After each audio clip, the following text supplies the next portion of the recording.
बिस्मिल्लाहिर्रहमानिर्रहीम। अस्सलाम वालेकुम। आज 29 जुलाई है और दिन है मंगल का। सुप्रीम कोर्ट से वही खबर आई है जिसकी तवक्को थी। लेकिन एक चीज़ मैं आपको अर्ज़ कर दूं शुरू में ही कि आगे आपको अदालतों के अंदर हैपनिंग्स बहुत ही ज़्यादा नज़र आएंगी।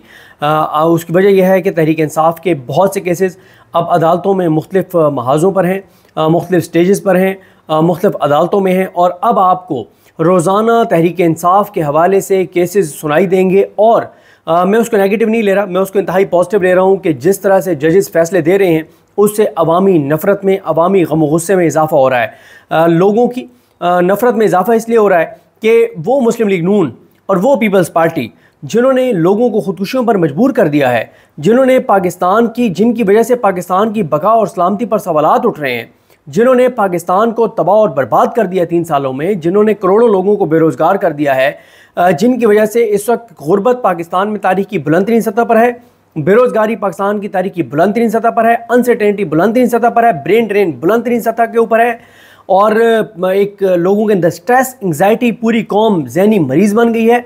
लेकिन उनके ऊपर इतनी करम निवाजियाँ इस निज़ाम की हो रही हैं कि रोज़ाना उनको मज़ीद MNAs और MPs उनके बनवाने के लिए PTI के MNAs MPs को डीसीट किया जा रहा है, नाअहल किया जा रहा है, सज़ाएँ सुनाई जा रही हैं। तो इससे लोगों की नफ़रत में बहुत ज़्यादा इजाफा हो रहा है और मैं इसको इंतहाई पॉजिटिव लेता हूँ। मैं इसलिए पॉजिटिव लेता हूँ कि एक बार जो ये निज़ाम करना चाहता है ये कर ले। यानी आप देखें ना कि इससे आगे क्या करना है।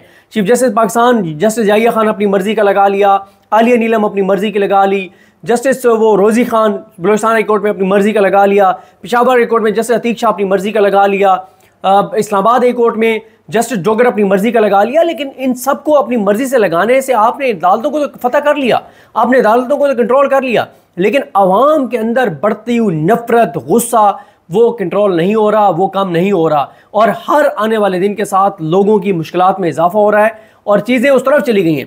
अभी भी आपको मैं एक चीज़ बता दूं, एक वाक़या ऐसा हुआ है ये तीरा वाला, अगर इसमें KPK गवर्नमेंट रेस्क्यू ना करती, KPK गवर्नमेंट रेस्क्यू ना करती तो अगर KPK गवर्नमेंट ये अनाउंस कर देती कि हम भी इस तरह पर एहतजाज हैं और हम तमाम अपने जो MPs हैं KPK के उनको ये कहते हैं और तमाम जो हमारे यहाँ के MNAs हैं हम सब जो है वो इस्लामाबाद में जाके और प्रोटेस्ट करेंगे, तो मुझे बताएं पाकिस्तान की कौन सी कुव्वत और ताकत जो है वो रोक सकती? कोई भी ना रोक सकता। ये तो KPK गवर्नमेंट की वजह से चीज़ें वो हो गई, मैनेज हो गई, मतलब एक सेटल हो गई। अगर KPK गवर्नमेंट ना ये करती तो और KPK गवर्नमेंट अपने लोगों के साथ खड़ी हो जाती, KPK के लोगों के साथ, तो आज हालात मुख्तलिफ होते। देखें इस तरह की कई चीज़ें हो रही हैं जिनसे चीज़ें अगर उस वक्त सिंसेरिटी से फैसले किए जाएं तो चीज़ें बदल जाएं। लेकिन ये अलग बात है कि हर सतह के ऊपर इदारों ने जो रेलिवेंट लोग हैं उनको मैनेज किया हुआ है, इसलिए वक्त गुजर रहा है।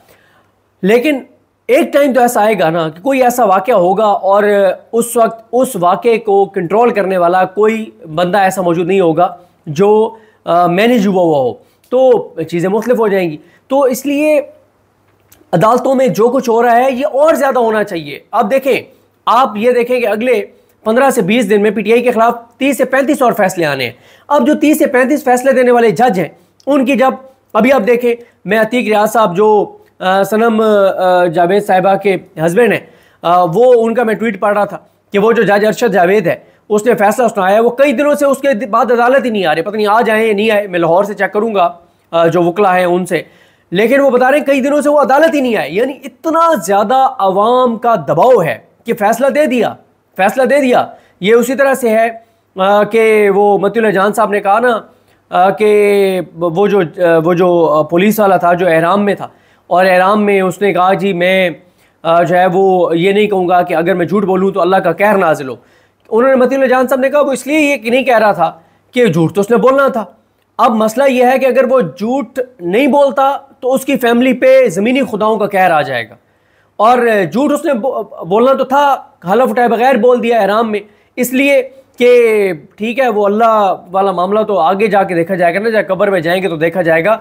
अभी तो इस दुनिया के खुदाओं से खौफ है ना कि ये कहर नाजिल कर देंगे, फिर पुलिस वाले हों या जज हों उनको फिर एक और भी फ़ायदा होता है, जब वो इमरान खान और तहरीक इंसाफ के खिलाफ इस्तेमाल होते हैं तो फिर उसके बाद उनकी मोजियाँ लग जाती हैं, फिर वो दोनों हाथों से पैसा लूटते हैं, फिर वो इतना पैसा बनाते हैं, इतना पैसा बनाते हैं। लेकिन बात यह है कि अल्लाह ताला माफ़ करे, अल्लाह ताला रहम करे। हमने हम देखते हैं, हम सीखते नहीं हैं कि वो भी लोग हैं जिनको कब्र भी नसीब नहीं होती, ठीक है, लेकिन कोई शर्म, हया, गैरत, एहसास नाम की चीज़ नहीं है ओहदों पे बैठे हुए जो लोग हैं उनके अंदर, कि मरना भी है। ये समझते हैं कि हमने आब हयात पिया हुआ है, हमने कभी नहीं मरना, और ऐसे फैसले दे रहे हैं कि जैसे पता नहीं। लेकिन ज़ाहिर है जो भी इस तरह के फैसले देगा, जो उसके साथ आखिरत में होगा वो तो होगा, लेकिन दुनिया में जो हो रहा है वो बहुत खुशाइंद है। अल्लाह ताला पाकिस्तानियों को सलामत रखे कि पाकिस्तान के लोगों में इतना शऊर आ चुका है, इतना शऊर आ चुका है कि काजी फाइज ईसा आज बाहर नहीं निकल सकता, पाकिस्तान में नहीं दुनिया भर में, कि कोई ओवरसीज पाकिस्तानी मुझे ना टक्कर जाए।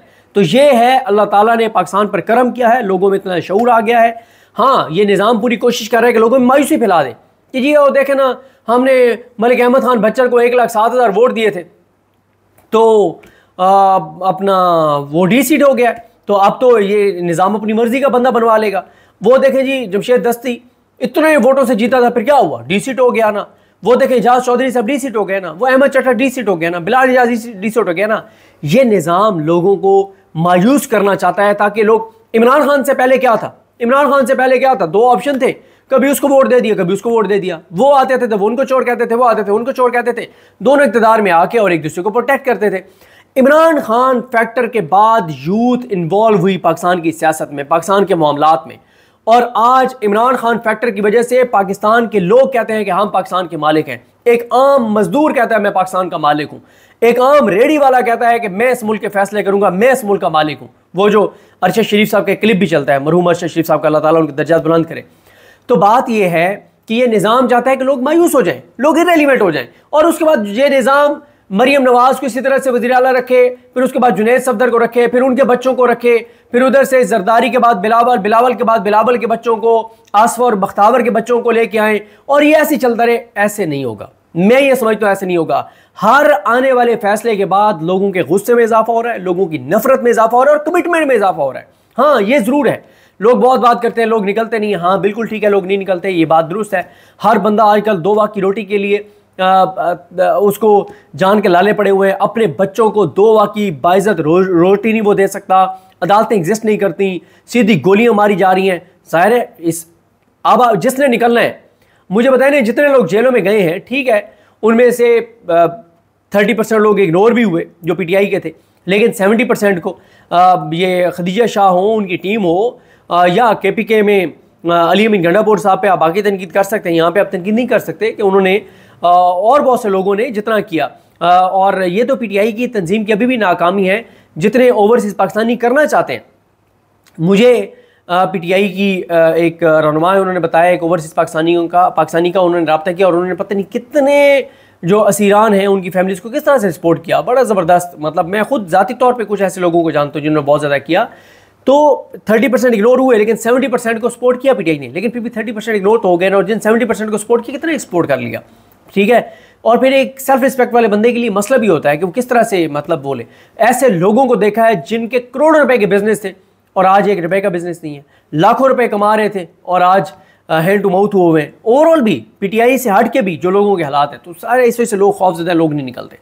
लेकिन लोगों के ये जो जस्ट जाइए अफरीदी और उनकी अदालतें जो कुछ कर रही हैं, इससे लोगों की नफरत में इजाफा हो रहा है। ये बहुत पॉजिटिव है। ये पॉजिटिव इसलिए है कि एक बार ये अदालतें मुकम्मल तौर पर नंगी हो जाए, जितना नंगी हो सकती है ये अदालतें नंगी हो जाए, ताकि ख़त्म हो जाए ना, ये चैप्टर तो क्लोज हो जाए ना, कि लोगों को कोई कहीं उम्मीद ना रहे कि कहीं अदालतों से 1% भी इंसाफ की उम्मीद है, और फिर ज़ाहिर है लोगों के पास कोई ऑप्शन नहीं होगा। और मसला ये नहीं है कि पोलिटिकल केसेस, आम आदमी अगर किसी का राजा बाजार की दुकान के रेंट का भी इशू है तो वो जज भी अब मैनेज हो रहा है, वो भी किसी के फ़ोन पे फैसले कर रहा है। तो बात बड़ी लंबी हो गई, लेकिन कुछ बातें करना ज़रूरी है। इमरान खान साहब की जो ज़मानतों का केस है, ये जस्टिस याहिया खान साहब ने लगा दिया अपने सामने, और अपने सामने क्यों लगाया वो भी मैं आपको वजह बताता हूँ। पहले इसका बैकग्राउंड आप समझ लें कि इमरान खान साहब को 9 मई के केसों में जो है वो 1 साल बाद उनकी गिरफ्तारी के 1-1.5 साल बाद मुलविस कर दिया गया, और उनकी ना कोई पता नहीं 12, 14, 15 इतने केसेस में ना उनकी गिरफ्तारी डाल दी गई। जब उनकी गिरफ्तारी डाली गई तो जिन 2 जजेस के पास वो केसेस थे, उन दोनों के सामने उनकी गिरफ्तारी चैलेंज की गई। एक जज ने जो है इमरान खान साहब की जो है वो ज़मानत दे दी, और ज़मानत देने के बाद उस फैसले को चैलेंज किया गया लाहौर कोर्ट में। उस वक्त आज़ाद 2 जज बैठे थे, उन 2 आज़ाद जजेस ने जो है वो मेरा ख्याल है अनवर पन्नू साहब थे और तारिक सलीम शेख साहब थे शायद, उन दोनों ने इमरान खान साहब की जो ज़मानत मुस्तरद करने की जो दरख्वास्त थी वो मुस्तरद कर दी, बल्कि या शायद उनकी ज़मानत नीचे से मुस्तरद हुई थी तो उन्होंने ज़मानत ले ली। इस तरह का था। बहरहाल उन्होंने 2 जजेस ने इमरान खान के हक़ में फैसला दिया लाहौर हाई कोर्ट के, या ज़मानतें दी थी उन्होंने। उसके बाद वो फैसला सरकार ने, मरियम सरकार ने चैलेंज कर दिया सुप्रीम कोर्ट में। सुप्रीम कोर्ट ने भी लाहौर हाई कोर्ट का फैसला बरकरार रखा और सरकार को मुंह की खानी पड़ी। उसके बाद क्या हुआ, जो एक और जज था लाहौर ATC का, उसने इमरान खान की ज़मानतें मुस्तरद कर दी। लाहौर हाई कोर्ट गई, मामला लाहौर हाई कोर्ट गया। लाहौर हाई कोर्ट पहले जस्टिस आलिया नीलम लगा नहीं रही थी, फिर बहुत रोला पड़ा, फिर आलिया नीलम ने लगाया शहबाज रिजवी और तारिक सलीम शेख साहब के पास।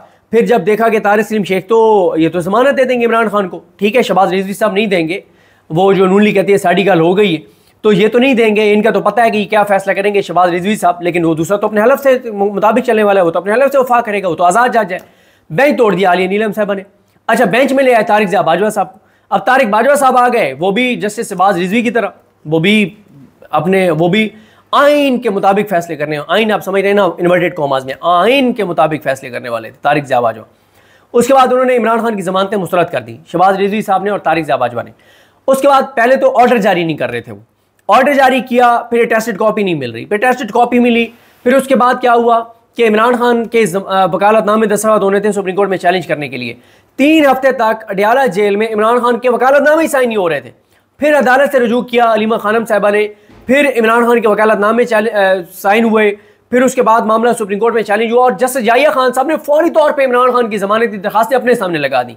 अब बात यह है कि अपने साथ किसको बिठाया, जस्टिस शफी सदीकी को। ये वही जस्टिस शफी सदीकी हैं जो 26वीं आईनी तरमीम के बाद आए हैं और आगे पता नहीं ये क्या करते हैं, लेकिन अभी तो ये जस्टिस याहिया खान साहब के बेंच में जब भी बैठते हैं एक लफ्ज़ अपनी मर्जी का नहीं बोलते, जो जस्टिस याहिया खान साहब कहते हैं ये उसी पे दस्तखत कर देते हैं। अच्छा, ये होता है, जूनियर जज जब आते हैं सुप्रीम कोर्ट में तो वो चीफ जो कहता है वही कर देते हैं। तो कोई तो अपना माइंड भी होता है ना, कोई तो अपना दिमाग भी इस्तेमाल करना होता है, कोई तो अपना हलफ भी देखना होता है। हमने देखा काजी फाइजी साहब के साथ जैसे अकील अब्बासी बैठे, शुरू में उन्होंने उड़ा के रख दिया काजी को कि नहीं चलूंगा तुम्हारी बददयानती के साथ, नहीं चलूंगा तुम्हारी गद्दारी के साथ, तुमने पैसे पकड़े हुए होंगे, तुम मैनेज हुए होगे, तुम्हें काम होगा नवाज शरीफ से, तुम इस निज़ाम के नौकर होगे, तुम इस निज़ाम के चपरासी होगे, तुम इस्टेब्लिशमेंट के मोरे होगे, उनके नौकर होगे, मैं नहीं हूं, मैं अपने हलफ के मुताबिक चलूंगा। और उन्होंने डिसेंट किया काजी के साथ और आज उनकी इज्जत है, एहतराम है, पूरे पाकिस्तान में उनकी इज्जत और एहतराम है, मकाम है, मर्तबा है। लेकिन शफी सदीकी साहब 13वें खिलाड़ी के साथ के तौर पे बैठे होते हैं, साथ साइन कर देते हैं जो जस्टिस याहिया खान कहते हैं।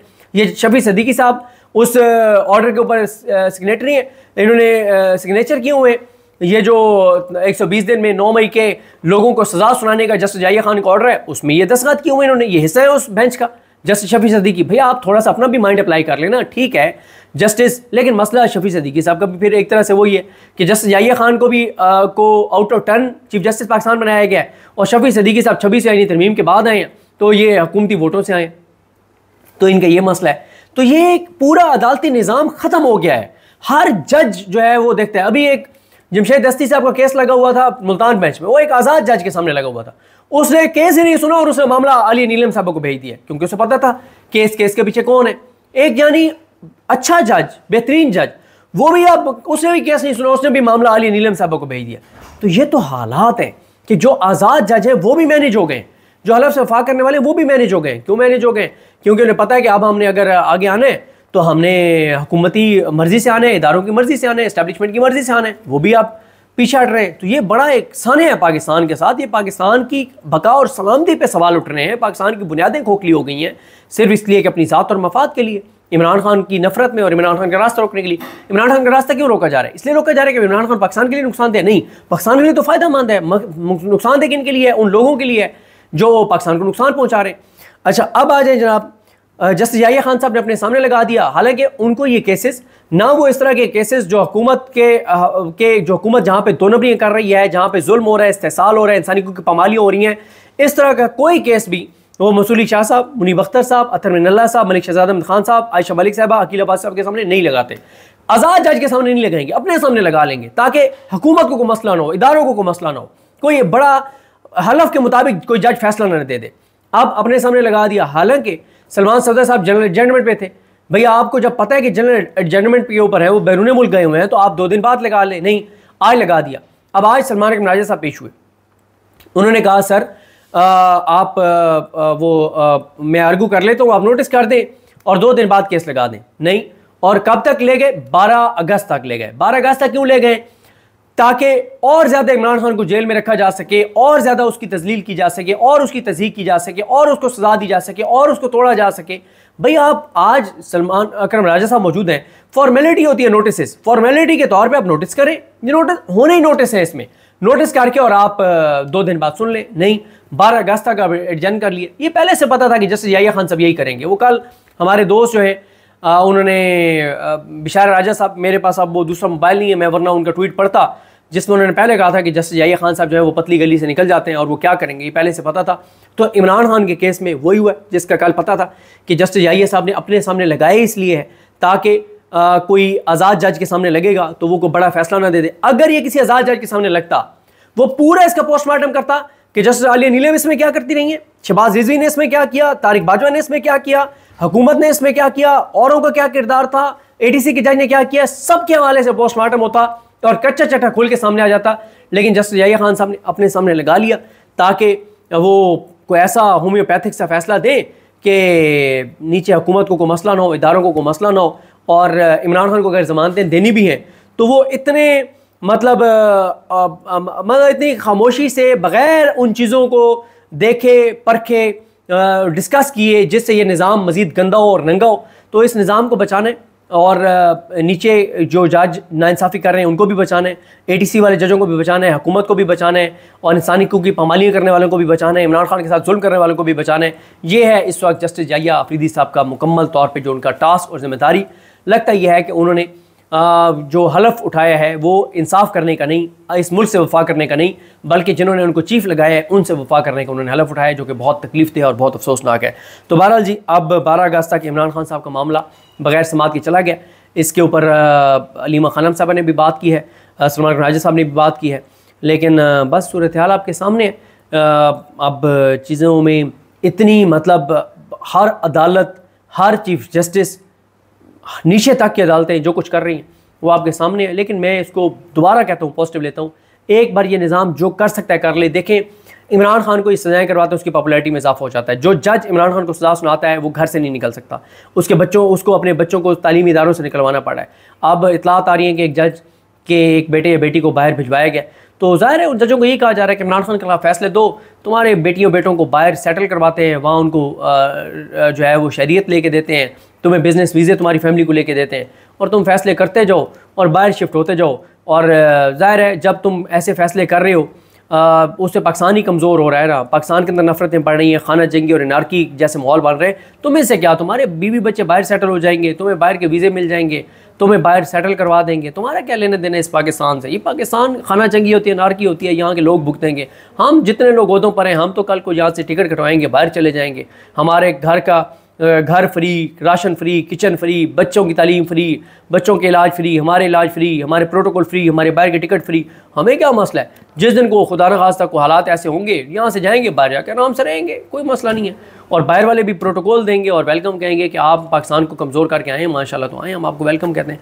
तो ये जनाब सूरत हाल है। मुझे अपनी दुआ में याद रखें। अल्लाह करीम हम सबका हामी नासिर हो, बल्कि पाकिस्तान के लिए दुआएं करें, अल्लाह ताला पाकिस्तान पर करम करे, रहम करे, और अल्लाह ताला पाकिस्तान को इस गिरदाब से, इस जुल्म, इस जबर और इस बर्बरियत से निकाले। और जो पाकिस्तान हर आने वाले दिन के साथ इस हुकूमत की वजह से कमज़ोर हो रहा है, ये निज़ाम पाकिस्तान की, ये इस निज़ाम की वजह से पाकिस्तान की बका और सलामती पे सवालात उठ रहे हैं। अल्लाह ताला पाकिस्तान को बचाए इन सारी चीज़ों से। अल्लाह ताला रहम करे पाकिस्तान पर, कोई ऐसी चीज़ हो कि पाकिस्तान कमज़ोरी के बजाय बेहतरी की तरफ जाए और मजबूती की तरफ जाए। अल्लाह ताला हम सब का हामी नासिर हो। अल्लाह हाफ़िज़।